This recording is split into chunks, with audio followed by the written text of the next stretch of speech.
People have no idea what you go through when you start a business from scratch, because you have to overcome your weaknesses, your faults to keep growing until you can afford or have the company big enough to bring in people. We started to bring in some management team. They're elite at their certain roles. They can't do stuff I can do. They're elite at other stuff that's needed.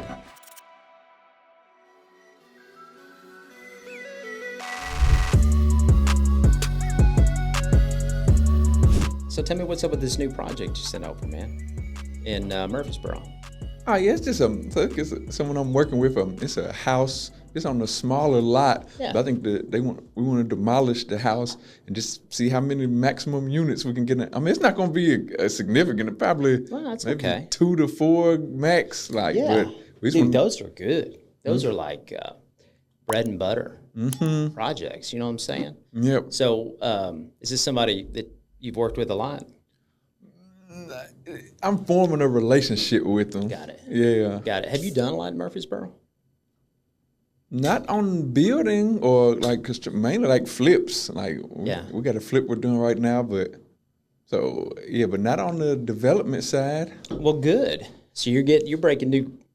No pun intended. You're breaking some new ground there, man. Yeah, even though I live in Murfreesboro, well, not already outside of Murfreesboro, but my office is in Murfreesboro. Right. But I don't even focus. I focus in the outskirts. Well, hold on a second. You need to send me the address, dude. You know, we moved to Murfreesboro. No, yeah. We're down there. Y'all close to, you said Providence. PCA, man. Got all 3 kids there. Mm-hmm. So that's the first one in Murfreesboro. All right, so you said Flippy. So tell me kind of, and remind me, because you remember when you were doing that event? This is probably late last fall. Yeah. And I came to it. You started asking me questions and stuff like that. And you had already kind of told the story because, I showed up late. But tell me the story of Mr. Flippy. I know, your background. You're from Middle Tennessee resident. But, if my recollection's correct, and, it's get hit or miss, it's a good story. So, when did you decide you wanted to get into, flipping property? Because that's really what you've done. And I know you're growing into more of maybe even getting into some construction side of things. But where'd all that start, man? It's a great story.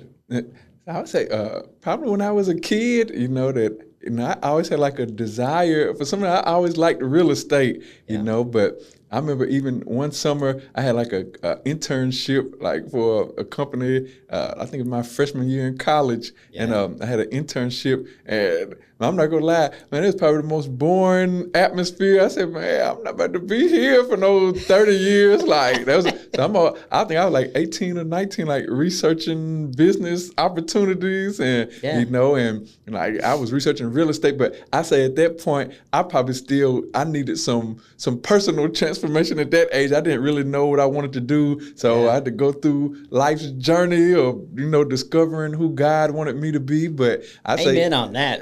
I'm all about that. I love that. By the way, man, you have got so much. I love just the joy. And I remember I was joking around with you one time because I met your wife, and I was like, be honest. When he comes home, does he slam the door and say, I hate people? And she's like, no, man, he's like this all the time. She gets mad at me.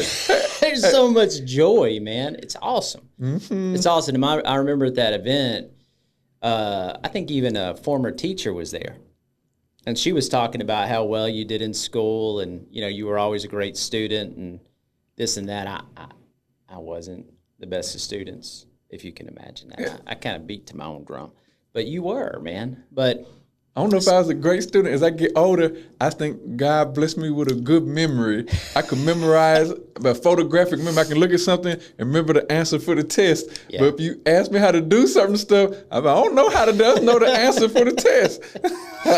So at 18, 19, you had decided that there was something else out there for you.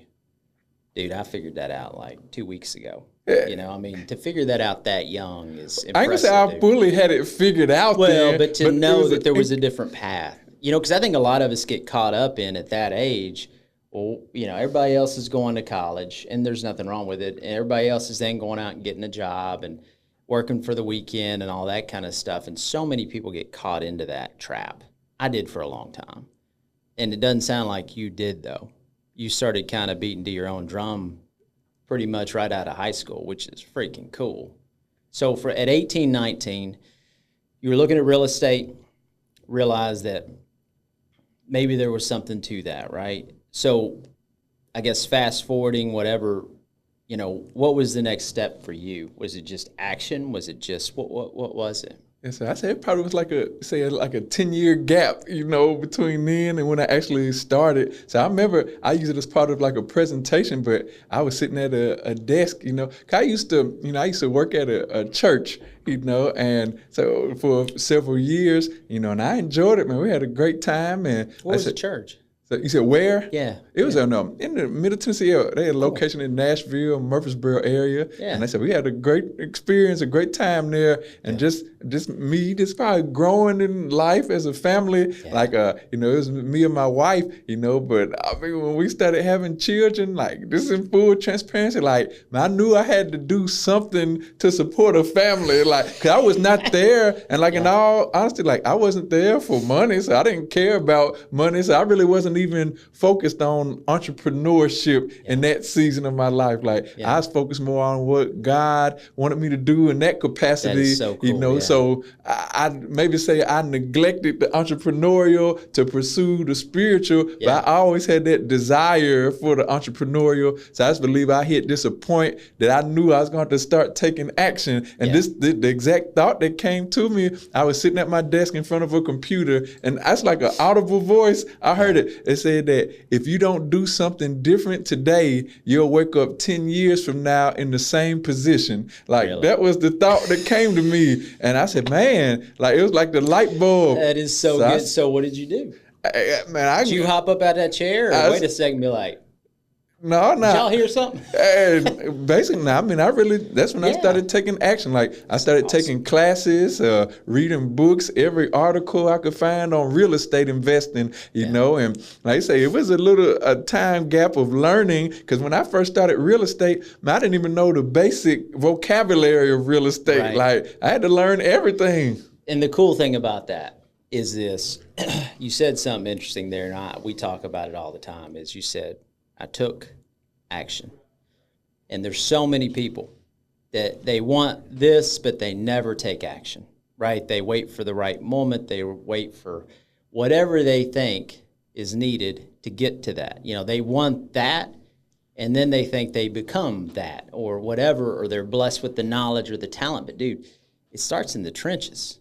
You know what I'm saying? I mean, it starts with taking action and more action and messing up, adjusting, reading another book, or learning that lesson the hard way like we did. I mean, dude, when did you start? What year was all this kind of circa? Like back about 2017 and that, around 2016, 2017. So, you know, I've told this story a bunch too, but, you know, I was in Las Vegas from 03 to 06. Wild as a buck. I had a great job doing civil engineering. Moved back here in 06 to build houses, right? And, you know, got into it in 07, right before 2008. You know, and I look back now on all that. Of course, back then, you're just like, what has happened? Because 08 hit, and it broke us. Micah and I got married in 07, but it broke us.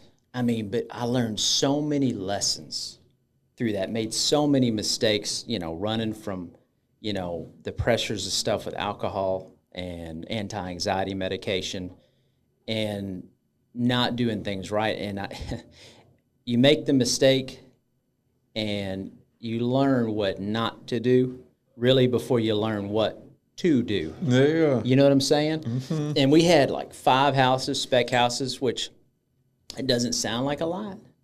But, I mean, that's $1 million in debt. Yeah. You know, that's back when you could get an acre of land in Lebanon for $30,000, which now sounds lovely, doesn't it? That sounds freaking awesome. Mm-hmm. But, you know, we adjusted, built Jericho into a restoration company just to survive, and eventually sold it. But, you know, most people don't want to take that.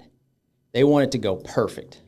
I'm assuming for you, it didn't go perfect. Now, I've had some learning curves too. What's the biggest one that comes to mind? Just off the cuff, what was one of the first lessons that you were just like, whew, that was a good one? I had a few of them. Let me see.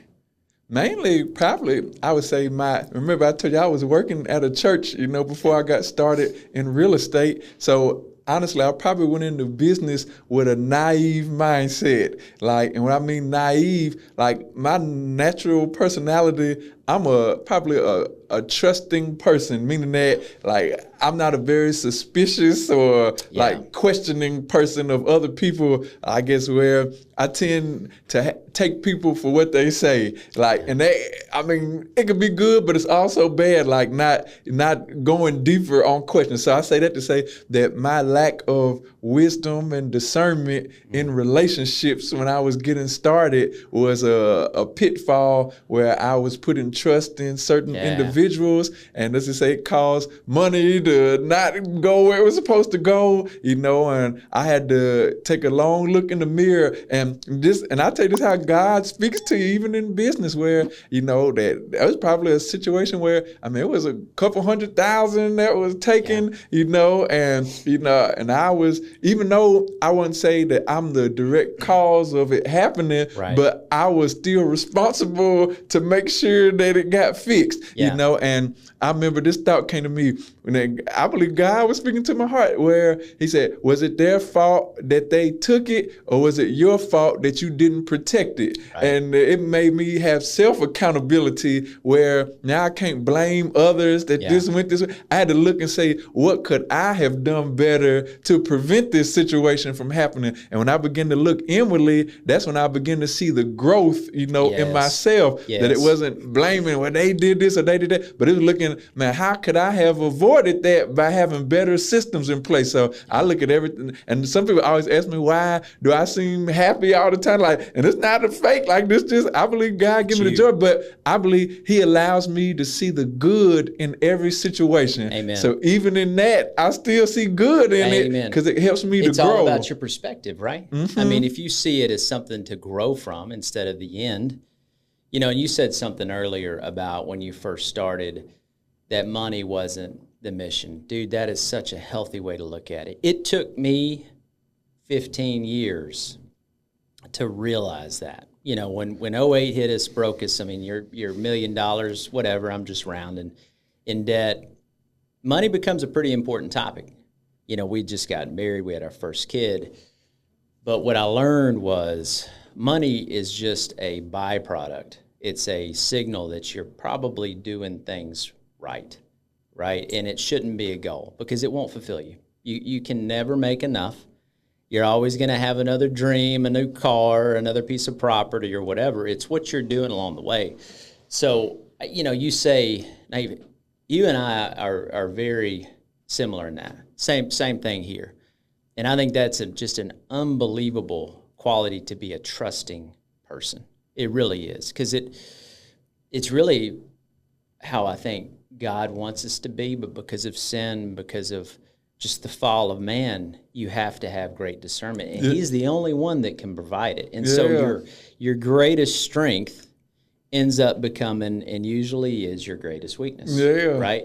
Is that typically a good way for, because I know you do a lot of coaching, and you've written a couple of books that I've been to one of your seminars and talked a little bit about engineering and stuff. The interesting thing is, the number one coaching advice that I kind of heard in those seminars was what you've talked to a little bit today already, and that is just get started.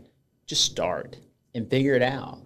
And, you didn't have the Flippy, you didn't have the title, you didn't have the house or the, your what you call that, your logo, your branding. Yeah, your branding. And but you just started and kind of figured it out along the way. Did you have any coaches back then, or was it all you and the Bible? And man, I talk about it all the time.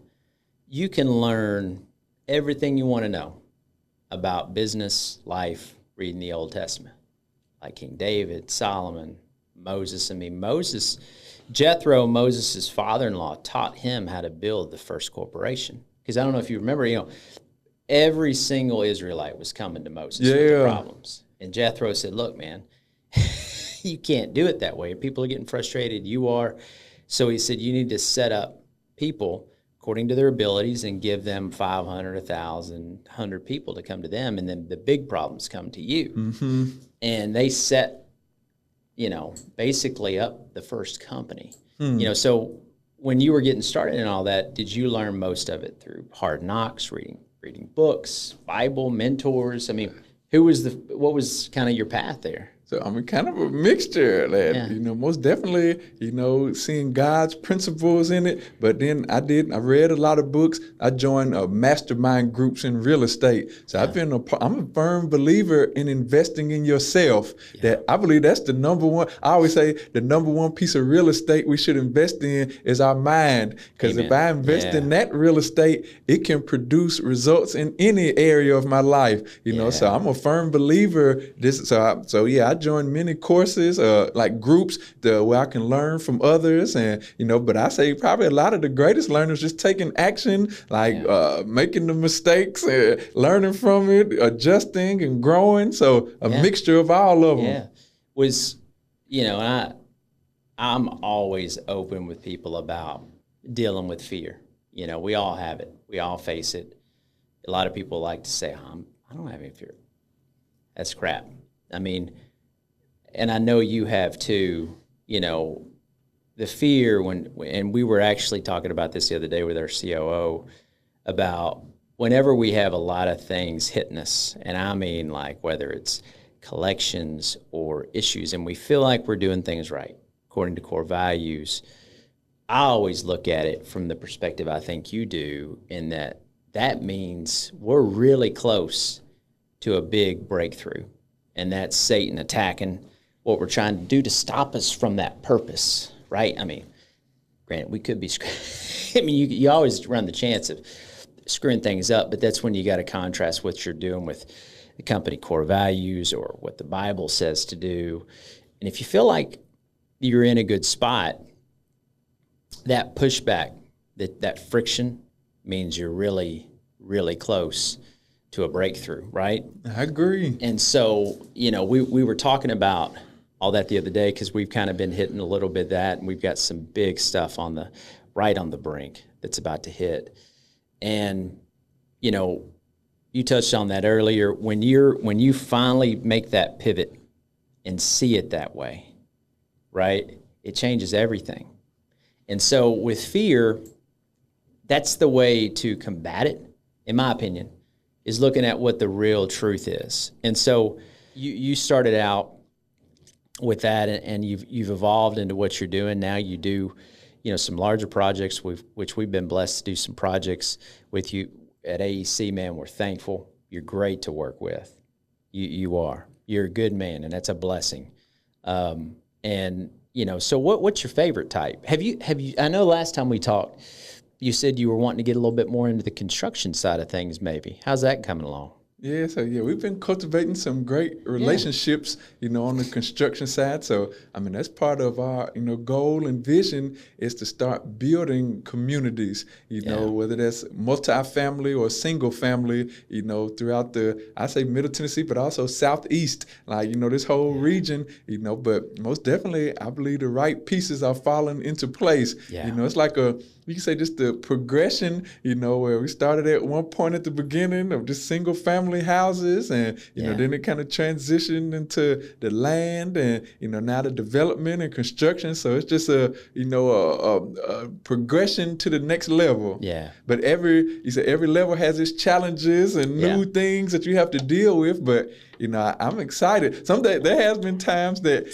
not like comparison, but like when you experience certain obstacles, like in entrepreneurship, then you can say, man, I know I wouldn't change it, but sometimes you can see it seems some others took the path of least resistance, where it may seem just the easy, the more just comfortable and predictable life, where, but I say, man, I would take the struggles with the unpredictability and excitement of what I do over just just I like certain levels of uncertainty excites me. Like it's like Me too, I can't man. explain it. It's like a fighter pilot. Yeah. You know what I'm saying? You diving down there to go get somebody, man. You don't know if you're going to make it out. It's fun. Yeah, it's scary and fun. It is, man. But it makes that dopamine up in your brain, man. There's something about it that I really enjoy as well. And I know it. Getting up every morning and having living out your purpose, man. It's the best. Whether you're a mom and you're living out your purpose to stay home with your kids, or you're wanting to get up every morning and screw up a lot like I do and hope that good Lord bails you out, or go into a piece of property and see it come to life like you do. Something about creating and building stuff that is just so rewarding. I love helping people build, helping identify what God made them to be and do, and then helping them own it and create a system to live that out, right? And I think, watching you do some of your, discussions and some of your, little events that you've done here, man, you love it too, man. You love people. Yeah. That's the one thing that I've seen with you is you love people. It's been your hat says win, and that's probably the mindset that I take into business. Like, I like seeing other people win. Yeah. So that's probably like a driving factor in me. Like, I want to see, I want to see mutual winning. Yeah. And that's probably where my naive mindset came in when I first started. Like, I genuinely want to see everyone win, but there's some people that only want to see them win. Yeah. So that's where a certain conflict was coming. Me too, brother. Mm-hmm. I do too, man. In the end, God wins. That's all. That's what I'm saying. So winning is important. And your mindset on that, I don't call it naive. That's a godly, abundant mindset. Most people operate out of scarcity. Mm-hmm. Scarcity is caused by fear. Fear is from whom? Pit of hell, man. Yeah. It is. And they do it, they don't know they're doing it. I think most people are unaware. They walk through life unaware of why they think a certain way or why they make certain decisions. It's like, what's the right word? Oh, great analogy. You seen Terminator? Yeah. Terminator? Mm-hmm. Remember where they were talking about Skynet? Yeah. Okay, what did they say about Skynet? Skynet became aware on whatever date it was. I don't remember that. My memory ain't that good. If yours is, man. You remember what date that was? I don't remember that date. It's probably like 1997 or something. But yeah. But it said it became aware. When it became aware, what did it do? It started pumping out Terminators and killing everybody, right? It had the when people become aware of themselves, of their wiring, of who they are, their faults, their I'm gonna say the things that they're special at. Then they get to make decisions on whether they want to try to destroy the world or they want to try to help everybody win and build the world according to the gifts they were given. Mm-hmm. Awareness to me is one of the most important things you can give a person, to become aware of your thoughts, why and where these things come from. And I think, and like you said, when you left the church, right? There was probably people in there that were trying to, dissuade you. Potentially, not out of trying to hurt you, maybe, but more of they want to see you hurt yourself, right? They were doing it from a place of, or maybe it was, if he steps out and succeeds, how's that going to make me look? Mm-hmm. That's a real thing too. So that scarcity, you operate from an abundant mindset, from a mindset of, God wins in the end. He is in control of everything. And I'm just going to get up every day and be joyful and a good man. And I'm going to try to get better. I'm going to try to be a little bit more, questionable of people, but that's not your inherent nature. Yeah. That's a gift to me. That's a gift. I'm just trying to encourage you a little bit on that, man. Hey, well, I guess I appreciate it. Yeah. So I will say that I learned a lot from you. That's why I still got to come to your office to see y'all's team building. I would say that I see a value maybe in keeping that trait in me, but maybe having people around me with the opposite trait that may be more questioning than I am, where they can maybe serve as a filter, like where I may be 100% in with someone, and they can be like, no, you need to think twice. So absolutely. It says in the multitude of counselors, there's safety, in the book of Proverbs. So having this counsel who have a different inclination than me could maybe help me, especially as I move forward. Yeah. And it's the Bible talks about the body of Christ. It has different parts. It has different functions. So the church is the people, right? The company is the people too. It's the same application, right? And so you have gifts and abilities that are elite, right? There's second gifts, but there's people who are elite at your secondary abilities, right? I can question people, but I prefer to have conversations like this where I'm trying to, just really talk to and praise the Lord and encourage people. But there are people who are very questionable. They question well. They're able to be very matter of fact about difficult discussions, right?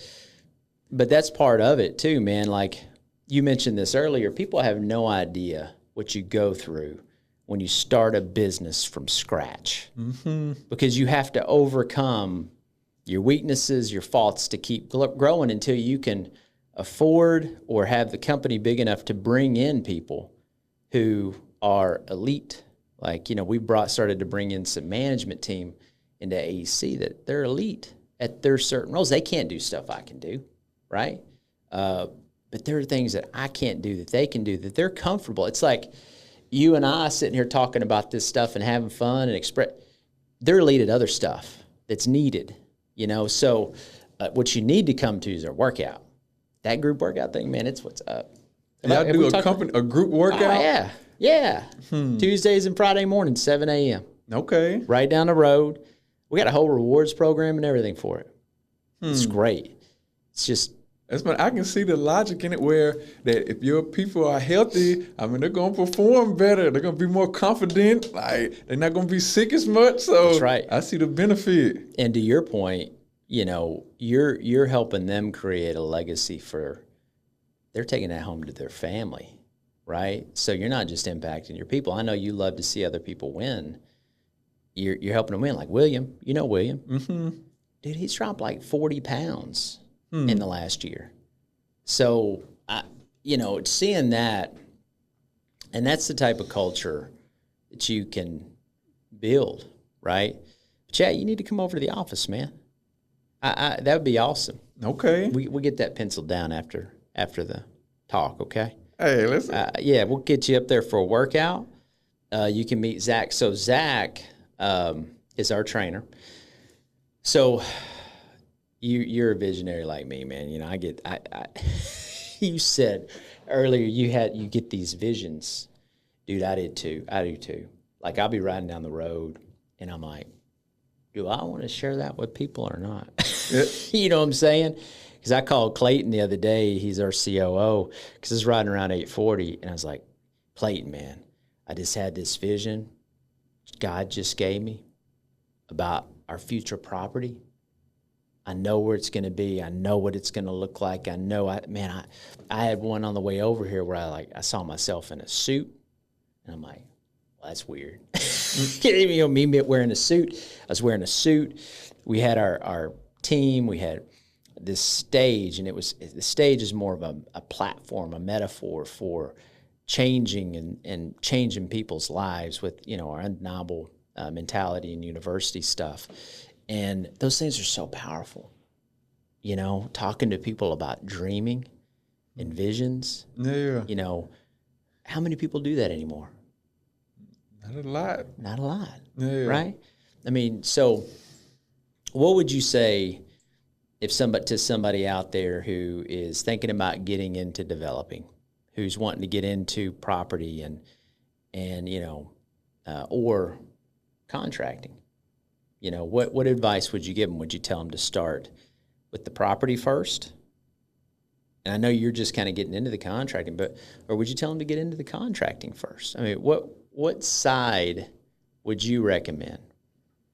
I mean, I can't say it's a one or the other answer. Yeah, It really just depends on, where someone is at. And maybe I'll put the commercial plus. I say they need to check out Mr. Flippy. That's what I'm talking about. And then they need to check out Alliance. Hey, that's the number one engineer, and they'll take care of you. I appreciate that. But man. but really, it's just a case by case basis. Depending on what someone's goals are, and I would say how hands-on or hands-off that they want to be, because sometimes it's a benefit. I'm starting to see, especially on bigger projects, the value of having, partners and, strategic partners who can bring value to a project, So, I mean, I see that, but it's just a case-by-case basis. Has that been hard for you bringing in partners? Just, because I bring that up because I struggle, high driver, you struggle with giving up control. You're used to doing things a certain way. Has that been hard?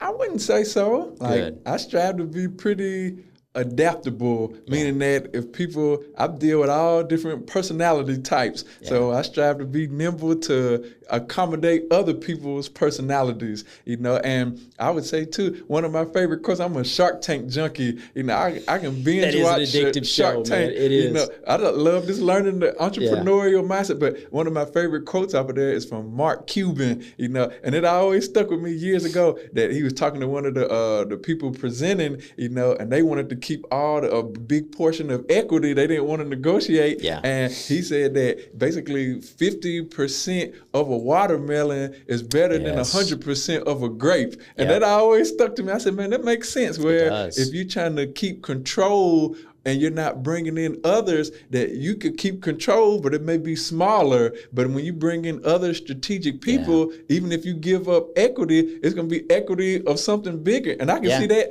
Even I saw a few weeks ago that, obviously Elon Musk being the richest person in the world, but how he only owns like 12% of the company. So, man, you only own that small percentage, but you're the richest man in the world, monetarily speaking. I know what you mean. So I said, man, so that just opened my mind up that you don't have to be 100% owner to have significant net worth and results. I agree 100%. And, you look at any of the kings in the Old Testament, that's what they did.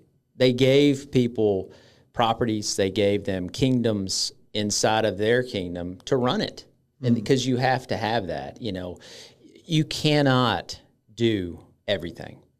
There's only one man, one God that's omnipotent, and I ain't him, And so, I was telling you about this earlier too. As we're bringing in this leadership team and I'm moving into it's just a different season. Instead of being called the CEO anymore, I'm not called that anymore. I was called chief operator because, we wanted Micah to be involved. She's been my right-hand man. Kids are getting older. She wanted to get more involved. So we gave her that, and I say gave, she earned that CEO position. Well, then we hired Clayton. Clayton's COO now. So they fired, I'm kidding.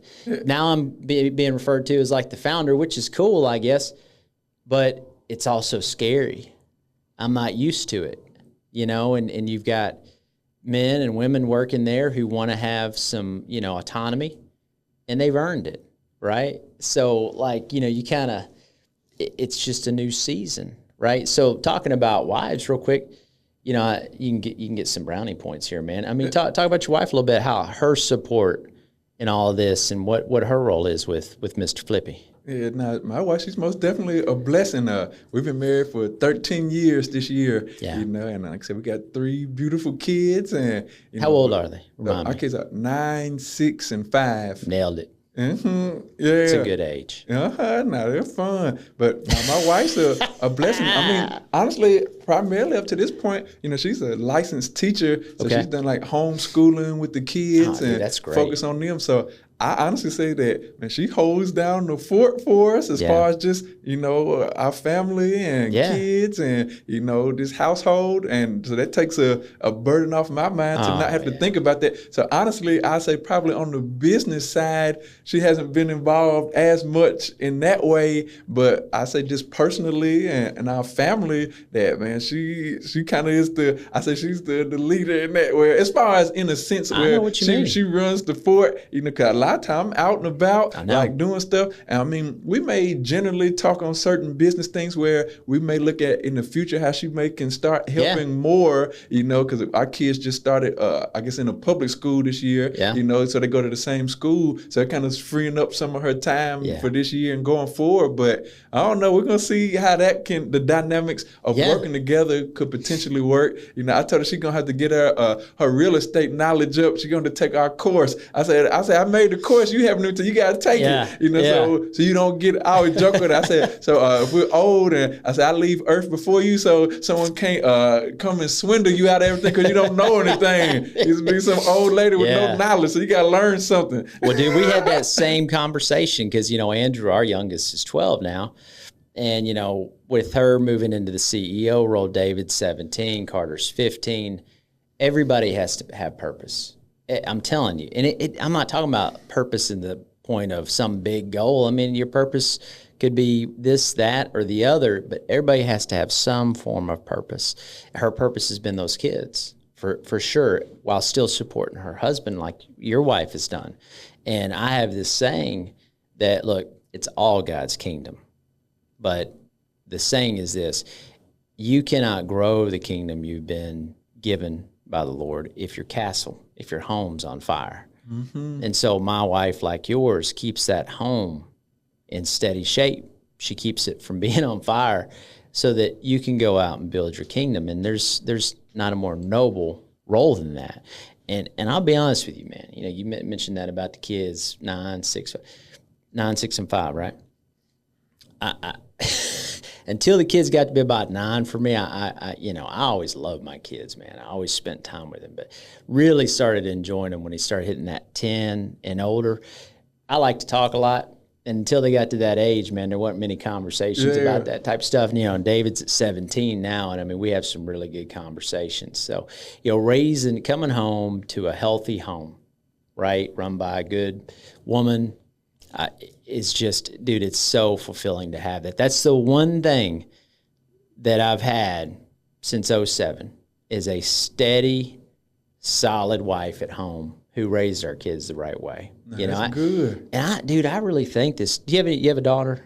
I got two. I got two daughters and a son. I've got one in the middle, and I talk with her, as she's getting older, because I think so many women they grow up, they go spend a bunch of money on college and get a great education. They go into the workforce, and which is awesome, right? But then they have kids. And they feel like if they don't stay in the workforce, not all of them. I'm just saying there's some that they have the kid, they end up wanting to stay home with the kid, which I think is one of the most honorable jobs that you can have. But they end up going back out into the workplace. And, it sounds like, and I don't want to speak for your wife or anything like that, but for her to stay home and train and raise your kids, while you're out building the kingdom, dude, that's so good to hear. And I having Micah in the business with us now, having the kids come and hang out, man, there's something about it that's just so cool. Yeah. It's so cool. It's so good.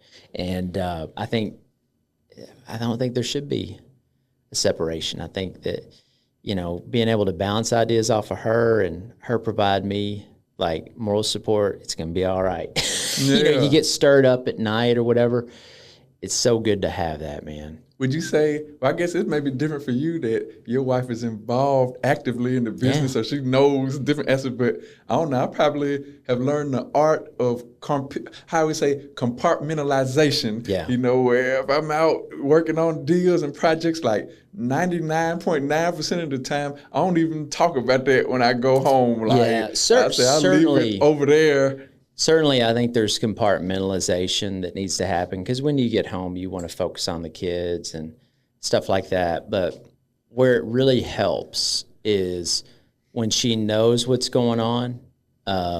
She knows like it's been a quote unquote hard day. Yeah. She won't address stuff with me that, maybe can wait till the next day. Because you come home, and Mike is at the office now, but back in the day, you come home from a hard day and she's had a bunch of stuff she wants to tell you. Well, now she's learned that, it's been one of those days, It's been a heavy lift day. Yeah. Let's wait till he gets a good night's sleep. Yeah. Right. So that's really cool to hear, man. Having her and you guys wanting to get her involved in the business and that's so good to hear, man. So I guess for you, so this is kind of like our staple question, right? So, undeniable mentality, you have mindset, you have mentality. I think it's two totally different things. Mindset is more of a temporary thing to get you through something hard. Mentality is like, that's just your mental makeup on taking on life, undeniable mentality.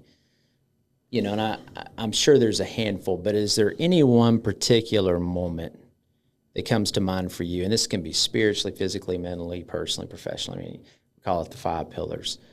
That comes to mind for you when that undeniable mentality, that I'm going to go do this. Come hell or high water, I'm going to do this. Is there a particular story or something that happened? Yeah, I have to adopt that mentality every day, honestly, but I would say, at the beginning, I would say it may have been easier for me than other people. I joke because I know some people, they got like very successful corporate jobs, and they make good money, but they really don't like what they're doing and they want to do entrepreneurship, but I think it could be almost what they call it, like the golden handcuffs. I heard someone call it, where if you're making so much money doing what you're doing, that it may, even if you don't like it, that it has comforts with it that'll make it hard to leave. So I say maybe for me, like when I started, I wasn't coming from some high paying thing. So in my mind, it wasn't that difficult. Like as far as one of my favorite stories is the story of, have you heard the concept of burn the boats? Oh yeah. I always use that. But that's probably the mindset. I've got a T-shirt that says that too. Yeah. Like I love it. Like I burned the boats, and I didn't have any backup plan of retreat when I started that. I said, hey, this is what I'm doing. I don't know all the details. I believe that's the real element of faith, is when you can take action without knowing every detail. Yeah. Like that, if you have to know every detail before you do something, they call it analysis paralysis. Yeah. Now you probably won't do anything because it's always going to be something you don't know. Yeah. And I believe God designed it that way. But so I guess the kind of answer to the question is just that when I first got started, just having the mentality, the undeniable mentality, that, man, I'm going to succeed at this no matter what. And then I saw that really came under test, in that situation, in that season, or this of extreme difficulties, that, that's when I believe you have to face the mirror of if you're going to quit or if you're going to break through and persevere to the next level. And I believe every person comes to that point, where even I know you share your story like in 2008, like obviously I wasn't in real estate at that point, but I actually talked to a lot of people about, ask questions like, what was that experience like so I can learn, but I say just, for me, it was that period several years ago when it seemed like things were not working and, that, man, deals weren't working as I thought and relationships weren't. And I had to just make up my mindset, and this is what I told myself, that I said that one day I'm going to take my last breath, on this earth, and that I'm going to have to stand before God. And I said, I don't want to stand before God knowing that I was a quitter, and that thought went through my mind, and then I said, also, I know I got to come home and face my wife and kids, and I'm not going to face them knowing that I quit. That if this doesn't produce like I thought, I can accept something not working, but I can't accept me quitting. And I believe as long as you don't quit, eventually you will find what works. Amen. I mean, how can you not love? I do. That's so good, man. Well, it's the truth. You said golden handcuffs earlier, and you used the word comfort zone.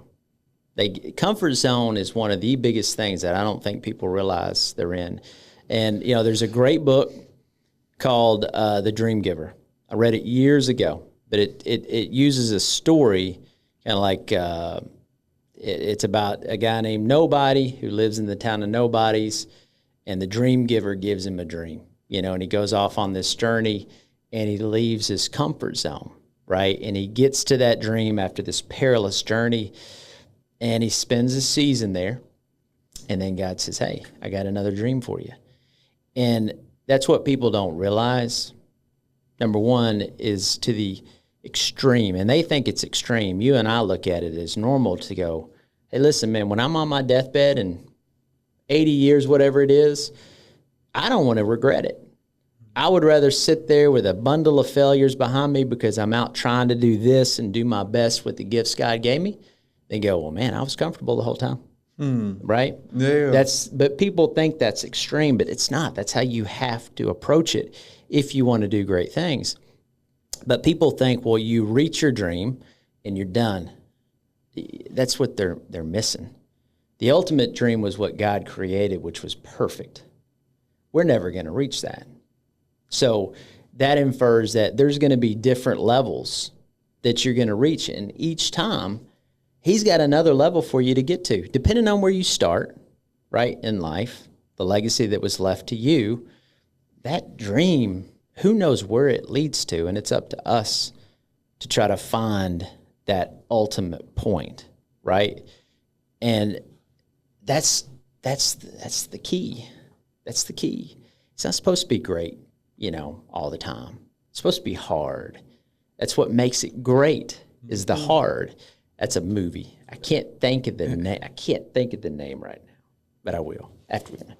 I get a quote. I say that adversity is the seasoning that makes victory taste good.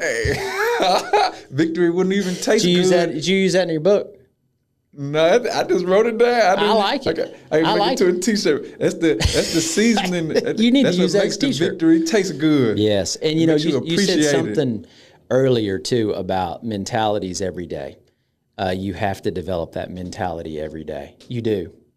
You wake up every morning. That's why I've been really big on the morning routine, reminding myself what God intended me to be here to do.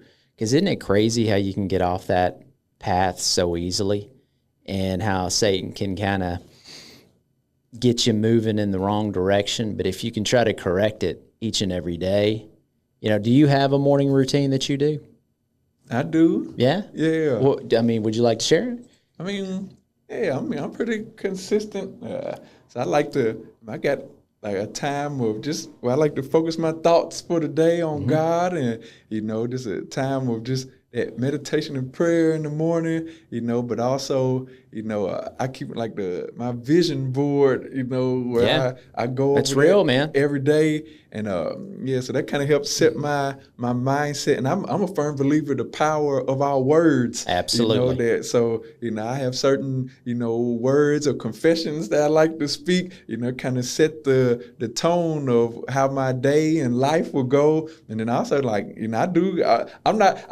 I think you're more of an early bird than me. I do like to work out in the morning. I gotta get the blood and the energy flowing. So all that together where, the spiritual and mentality aspect, and then as well as just the physical, in the morning to set the tone for the day. Yeah.